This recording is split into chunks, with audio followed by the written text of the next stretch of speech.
I've considered myself goth now for 25 years. About to be 26 because I turned 41 in March, and I've been goth since I was 15. I came from a school district that was very abusive towards me. I got bullied severely. I would come home from school dances with a concussion, bruised all to hell, broken bones, stuff like that. I had my collarbone broken at an after school activity, and it really got me depressed, experiencing anxiety and everything. I had a psych eval done when I was in 5th grade, and the psychologist and my teachers all agreed that I was to blame for being bullied. I had always been kind of into more darker stuff, even though I didn't really dress goth. I didn't really appear to be goth at all. My transition started, I want to say around 8th grade.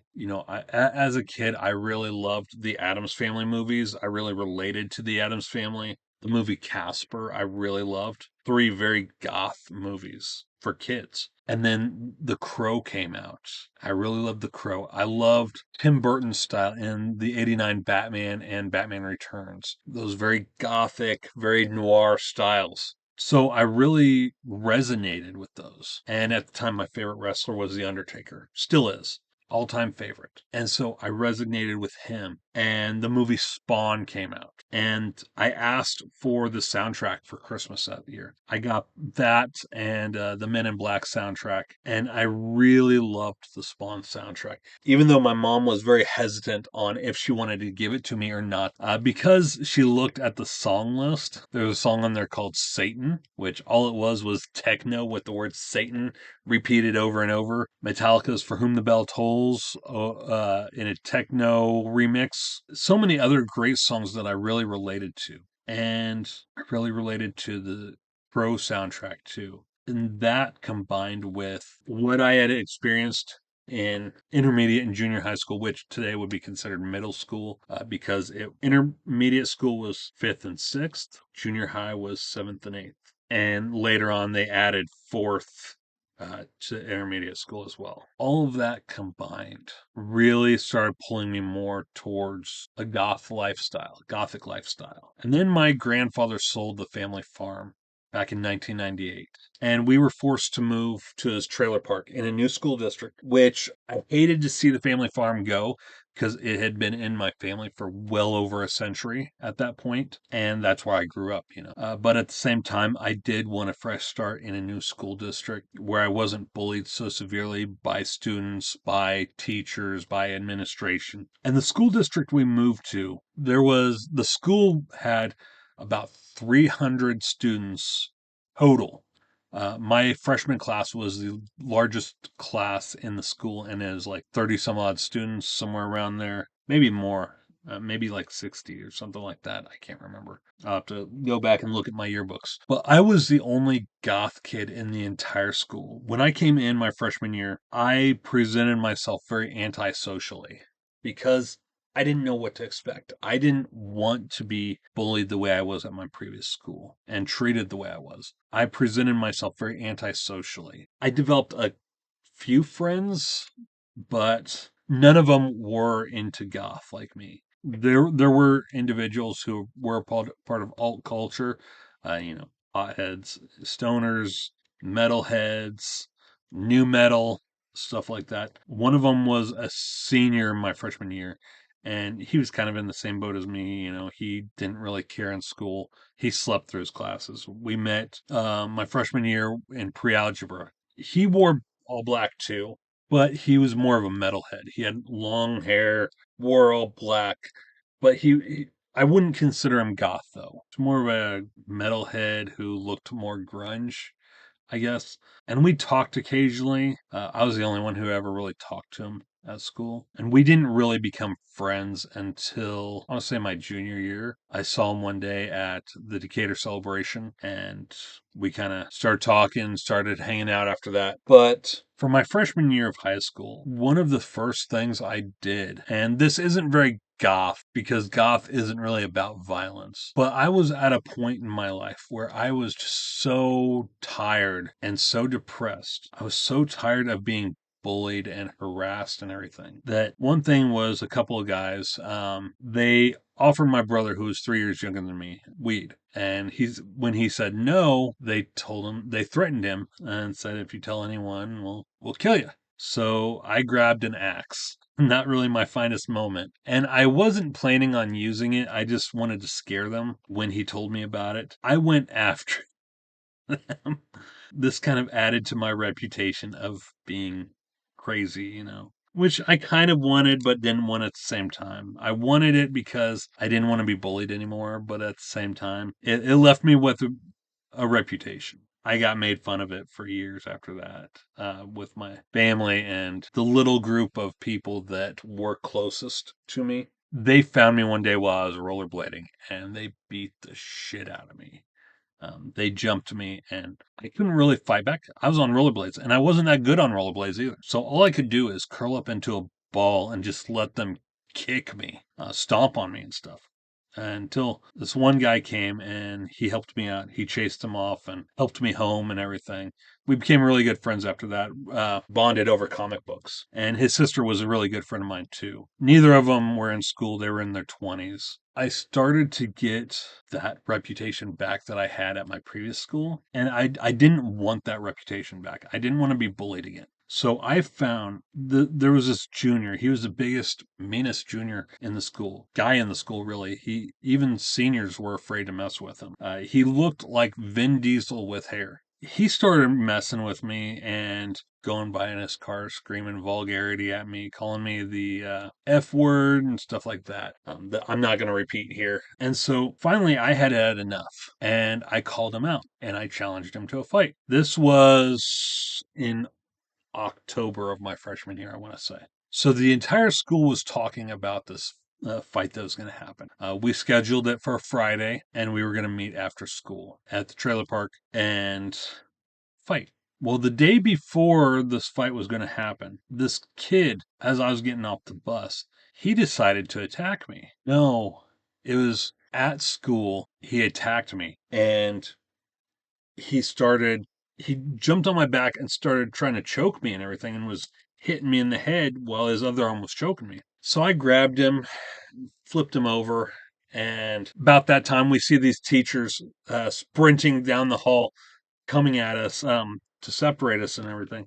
And he pulls us, I'm cool, it's okay, I'm done. And I'm just standing there like, what the hell, dude? And then when the teachers aren't paying attention, he jumps over them and punches me in the face. Eventually, our bus shows up, and we're on the same bus. And I get off at the bus stop, and he follows me, and he attacks me at the bus stop. And I get him in a chokehold. I'm holding him. I'm not hitting him or anything. I'm just trying to get him to stop attacking me. And eventually, he says he's calmed down and he's going to stop and everything. So I let go, and he does it again. He cold cocks me. And at this point, I'm done. I some friends are trying to pull me away and everything. And the next day at school, it's the day that the fight was scheduled for with this other guy, the Vin Diesel looking guy. I get pulled into the office. The principal tells me I'm going to be suspended for fighting on school grounds for the fight at the school, after school, even though it wasn't my fault, and the fight at the bus stop, which also wasn't my fault. All I was doing was defending myself. But I was like, all right. And so I had the entire week out of school the following week. And so after school, I was given a ride home. To the scheduled fight by some seniors. I sat in the bed of his truck and he drove me home, and I was the first to show up. And at this time, the entire school had heard of this fight that was going to happen. They all show up. The majority of the school shows up, and we're all waiting for this guy to show. And eventually he finally shows, and we meet in the cornfield right by the trailer park. And he starts coming at me, punching on me and everything. I don't throw a single punch. I'm actually kind of afraid to throw a punch, even though I wasn't afraid to stand up to him and challenge him to a fight. I'm worried at this point to throw a punch because I don't know how hard I can hit, if I can even hit hard at all. And I'm kind of worried about just pissing him off more. So I just let him hit me, and he's hitting me and I'm backing up, and he's hitting me and I'm backing up. Eventually, he hits me so hard, I go flying through these bushes into this yard. And as him and a bunch of other people from the crowd are making their way through these bushes to kind of follow me, he's coming at me. I sit up like the Undertaker. I'm not giving off any impression that he's hurting me at all. I'm just kind of taking it. It's kind of like a kamikaze mission for me. And I sit up like the Undertaker, and he just kind of stops in his tracks, and I look at him, and everyone else is just like, "What the hell?" you know, some of my friends still talk about it to this day, and I sat up and I look at him. About that time, we hear these sirens, so everyone scatters because they're like, it's the cops. And he goes running, and I'm there, and as soon as the last person is out of sight, I just kind of fall back and grab my chest because he had been pounding on me so hard, and I wasn't letting in that he was hurting me at all. So I got my ass handed to me that day.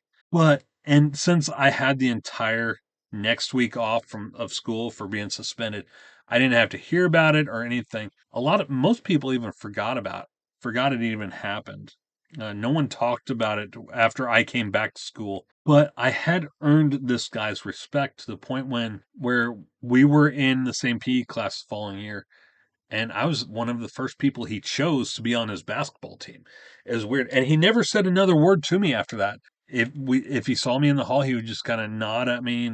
I guess I just kind of earned his respect, even though I didn't throw a single punch at him, which a lot of times you have to do in these situations. Don't show that they're hurting you, even if they are just beating the shit out of you, even if you're in so much pain.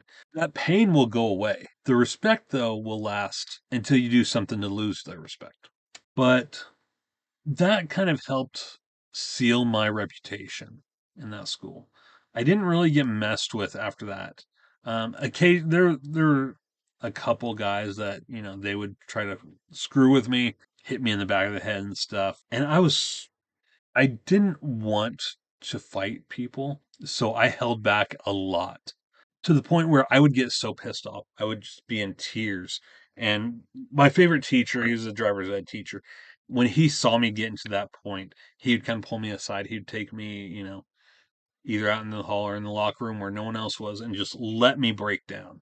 So no one else would see because he knew kind of what I was going through and that I wasn't what everyone else was saying about me. And then by the end of the school year, Columbine happened. And I began seeing things in the bathroom stalls, written on the bathroom stalls. I had my dad's last name at the time, Hickey. I had changed it in my later 20s before I got married to my mom's maiden name. But I would see things like Shannon Hickey is the Antichrist. Shannon Hickey is Satan. Shannon Hickey's a devil worshiper. Shannon Hickey's going to shoot up the school. Stuff like that. And people were expecting that from me, too. I would all the time get these looks anytime school shootings were mentioned. And my sophomore year, we had Miss Illinois come to our school. And I was one of these students. I would sit at the top of the bleachers in the corner of one of the little things that comes up to the ceiling, whatever it is. Just kind of hide myself in the shadows, away from everyone else. Miss Illinois said something about watch out for for the students who dress in all black and listen to heavy metal music and are loners because they're likely going to be the ones that shoot up your schools. And in that moment, every single head in that auditorium turns and just stares me down. There's looks of horror. There's looks of anger. There's looks of humor. Everybody, every single person in that auditorium simultaneously turns and looks at me. I'm sitting at the top of the bleachers by myself, shadows all over me, and everybody just looks at me. I guess the Miss Illinois could sense this because she stops what she's saying. She doesn't look at me though, but she knows that everyone has stopped looking at her. And now I'm just the center of attention. And I just look at them and I'm like, "What?" You know? And so I was the only kid in this school, in this entire school district, that was goth.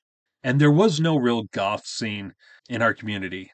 This was a suburb of a bigger city, but it wasn't really a big city, just a bigger city.